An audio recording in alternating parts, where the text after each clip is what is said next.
Hey everybody, Tony George from DocSports.com. Welcome to the Marquee Matchup. My marquee partner, Mr. Scott Spreitzer. Check us out over at DocSports.com. Be sure and click that link in the description below. We'll give you a free $60. You've never been a member there, and then we'll guarantee those plays that you used that $60 to purchase. It's a win-win for you. DocSports.com. Thumbs up, subscribe, leave some comments if you want. You might disagree with what we have to say. Then again, you might not. This week, the Colts are taking on the Chiefs, and the Chiefs are off a very lucky win against the Detroit Lions. I think most of you who watch our videos know we're Midwest boys. I've been a Chiefs fan my whole life, so, you know, thank goodness. Vikings fan here, man. Vikings fan. You know, we grew up in the same neck of the woods, but Fran the man was the man in our house. Oh, I can't argue with that I either. like Liddy D. Yeah. You know. Well, Jeff Kinney from Nebraska used to play with Jimmy and Podolak. And Podolak, we're going way back, man. Bobby Bell. I wasn't even born yet when he was 10. So yeah, well. Okay. Well, anyway, let's get to the game here. And last week, the Colts got absolutely railed at home by a very motivated Raiders team where John Gruden coached his boys up. They never went back to Oakland. They stayed in the Midwest.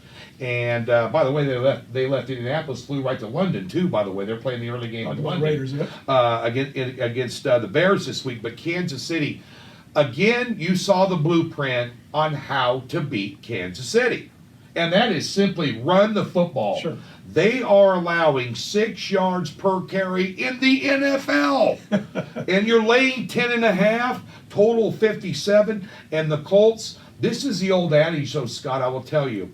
Do not let last week and what you saw influence what you're looking at this week. When it comes to power ratings and everything else, Kansas City is a better team than what they were last week. Indianapolis is a lot better team than what they were last week. But here's the key. Kansas City's demise once again this year, in my opinion, if you're betting on them for the AFC Championship, Scott, their defense still sucks. Period. And Stafford shredded them last week through the air. They shredded them on the ground. It was just one of those games where Kansas City got a few calls that probably shouldn't have went their way, and they did. Sure. And they ended up eking out the win here. But NFL's worst rush defense when it comes to yards per carry. And by the way, Matt can run the ball a little bit. A little bit. Yeah. By the way, Kansas City is going to have a chance potentially to really put their signature on a potential or possible home field advantage throughout the playoffs because they host New England later on this season. They might be able to catch them in the regular season, and I know there's playoff revenge and all that.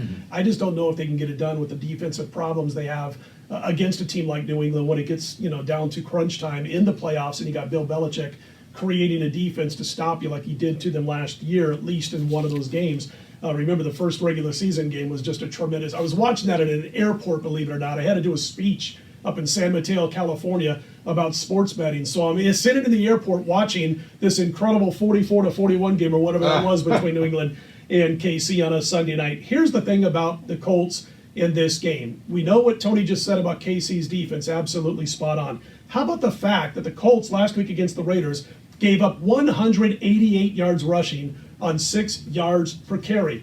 Guess what these teams are going to do this week? They're going to hand the ball off and run. And here's a stat for you that I don't think a lot of the general public would really realize, that under Andy Reid, the Chiefs are 7-0 to the under at home against defenses that allow at least 130 yards rushing per game. Bad run defenses. You know why? Because Andy Reid is a smart mother, you know what? And he's going to be handing the ball off to gain those big yards against a soft Indy defense. The scary thing about Indy's defense also is that it looks like Malik Hooker is going to be banged up for this game. That's going to cost this team a little bit in this particular game. I got one more for you for the under. By the way, KC in those games where they go up against those bad run defenses with Andy Reid as coach, average final score, KC 26-12 in those games. I got one more for you. We're not big angles guys here, but man, if you like a certain play and you find these, it's like icing on the cake.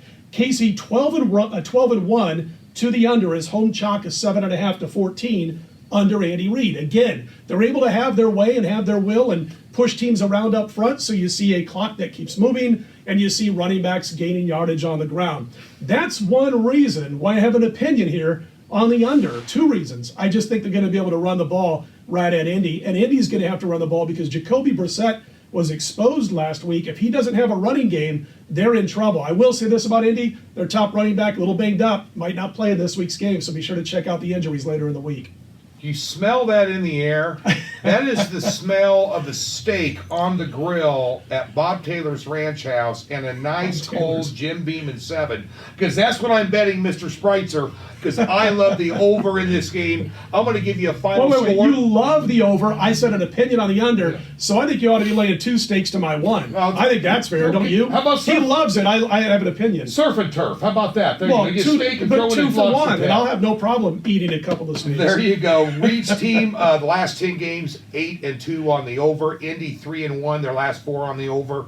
And I do think both teams will be able to run the ball well, but also set up big play action pass plays. I think they get Hilton back this week, which would be a big deal if they do. He's still banged up. Yeah, with Mack banged up and Hilton banged up. But I think Kansas City's defense, no matter what the Colts bring to the table, they can exploit it. And don't forget, the Colts are coming in here highly motivated because last year Kansas City absolutely beat their ass down behind the woodshed in the playoffs. Right. A 31-13 game, where really the 13 they gave them in garbage time. Sure. It was 31-0 late in the fourth quarter. I'm going to lean over 50. No. You said you love it. You got to lay the price. I'm taking. $200 of my money I'm going to put on this over 57. 67, isn't it? 60, yeah. 57, I like the over. He likes the under. I give a small lean to the Colts as well. I'll meet you at Bob Taylor's, no matter who wins or loses. There we go. I love Bob Taylor. Old school in Vegas, baby. Well, there you go. Colts and Chiefs here on Sunday. Thanks for tuning in to the Marquee Matchup. Check out the 10 and 10 too. Check out Scott and I for our Sunday action at DocSports.com.